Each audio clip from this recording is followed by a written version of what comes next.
Doom really just really demolishes Bishop.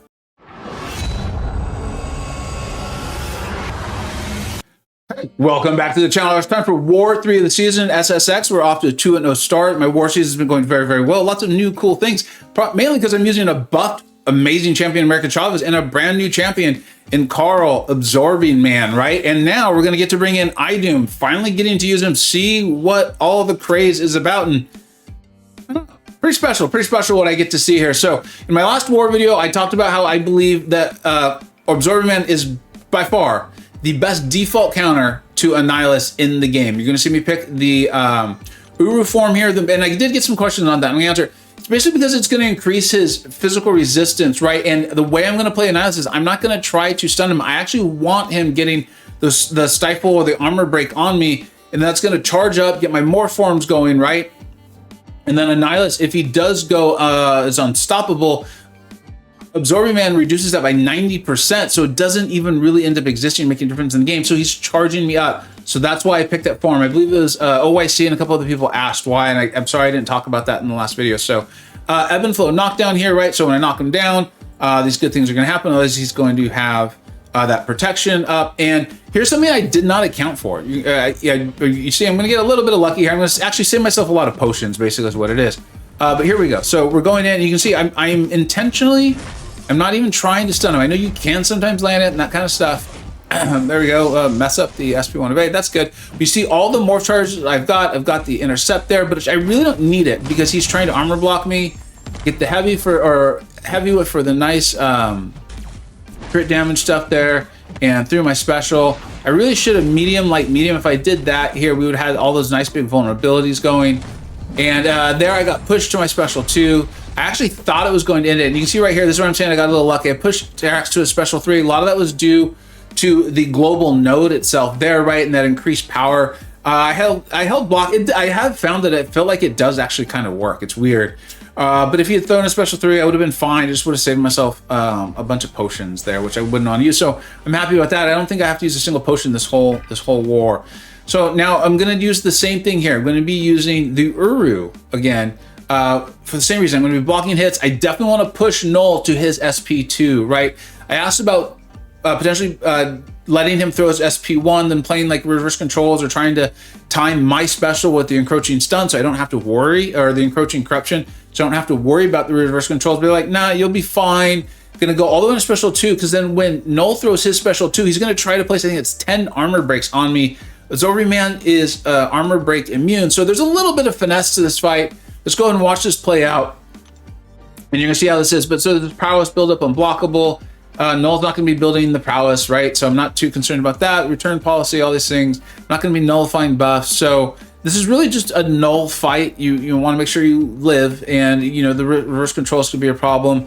But bringing Absorbing Man, forcing Null, doing everything it can to get Null to throw a special 2, not allowing him to throw a special 1. We've talked about that. The way you do that is once you've pushed them over that first bar of power, you're going to end your combos in light and immediately hit block. You don't even do the 5th hit. So you see there, this is a pretty high signal. I've already got the 13 living debuffs on, and I'm not too concerned about pausing my forms, right? We've talked about that. Sometimes you play, I don't want to call it fancy, but let's call it a little more advanced.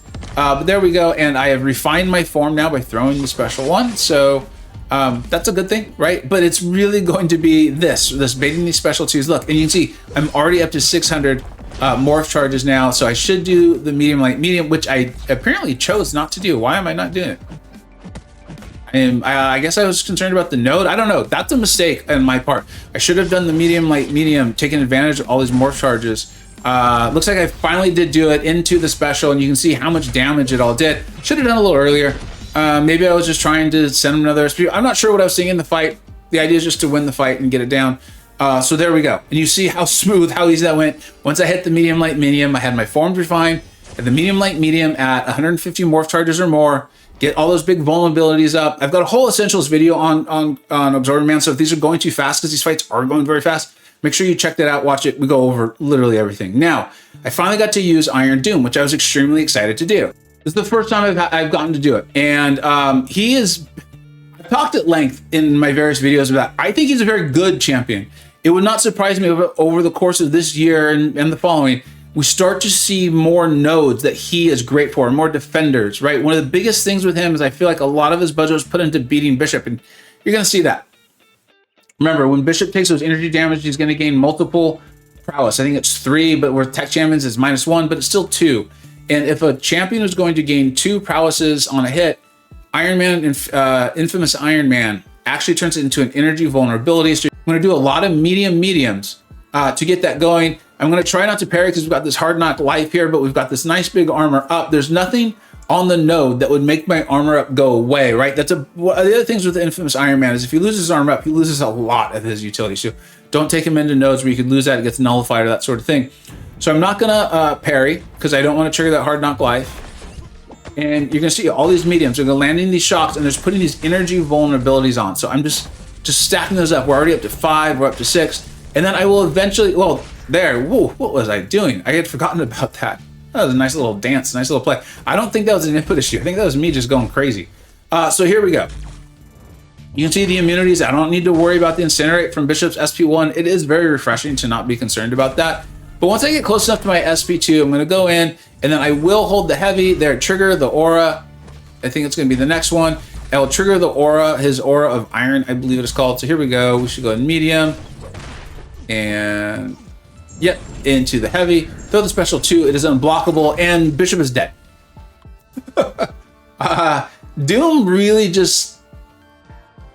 just really demolishes Bishop, right? I don't even think I needed to stack all those energy vulnerabilities. As you saw, you can let Bishop throw his SP1, it's fine. You're immune to the Incinerates, and because Bishop doesn't get any of the prowess, he's not gonna go unblockable, so it doesn't really matter. You can use your heavy into the special, it goes unblockable, nice big special 2s. I didn't even need to go to the special 3 and do that whole rotation. Really was a nice fight. The trickiest part about it was just making sure I didn't parry. So really nice planning there by my BG leaders there and Bean and Nerd. So in this fight, I'm going to choose the Magma form. And I'm doing that mainly for the energy resistance. That means one Terrax, if he's hitting on my block, you know, it's going to hurt. But I'm not going to take the energy damage from his rock field. We talked about this in my Essentials video. Now, this also has Conflictor on it and Combat Deja Vu Prowess. I'm going to do my best not to trigger Combat Deja Vu Prowess and medium light. I'm going to do a lot of intercepting of Terrax. I do have on my Indestructible boost, so if something goes wrong there, I should be able to at least handle it once or twice, and then I'm going to play a lot more secure, not worry about my intercepts if that should happen. But here we go.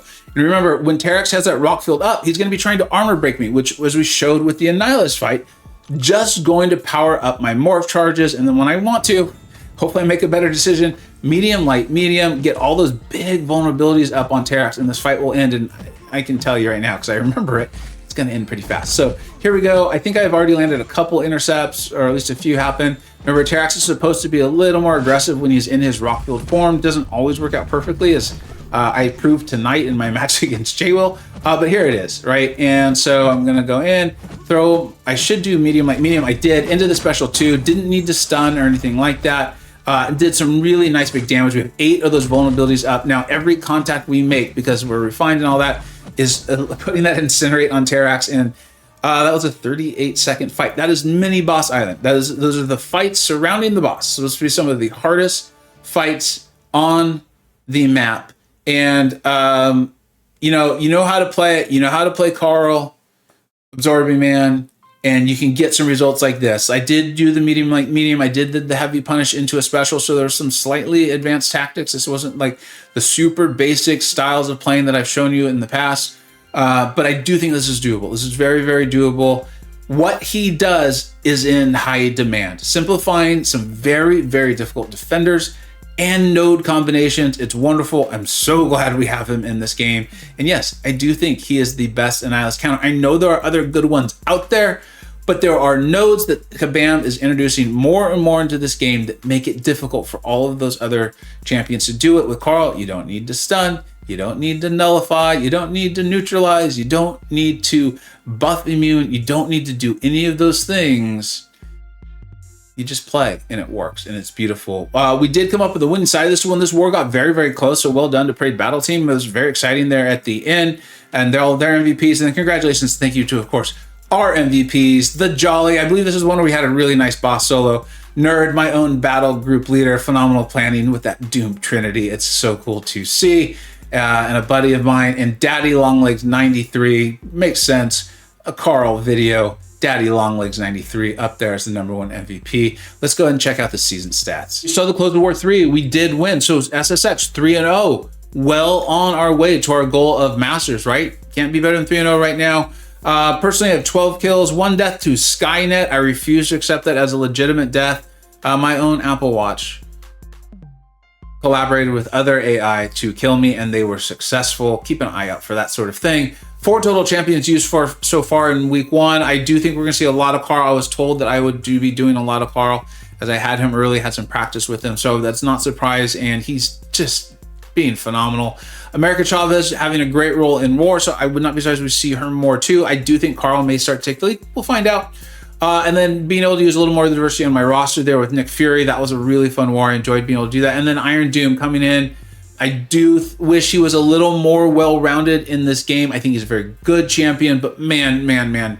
Bishop is a very tough defender, can be placed on a lot of difficult nodes. So it is cool to have that weapon in my arsenal and be available for my battle group. No boss solos. I really don't think we're going to have any this season. There's a lot of great boss killers in my BG1. I don't think they need me to do that.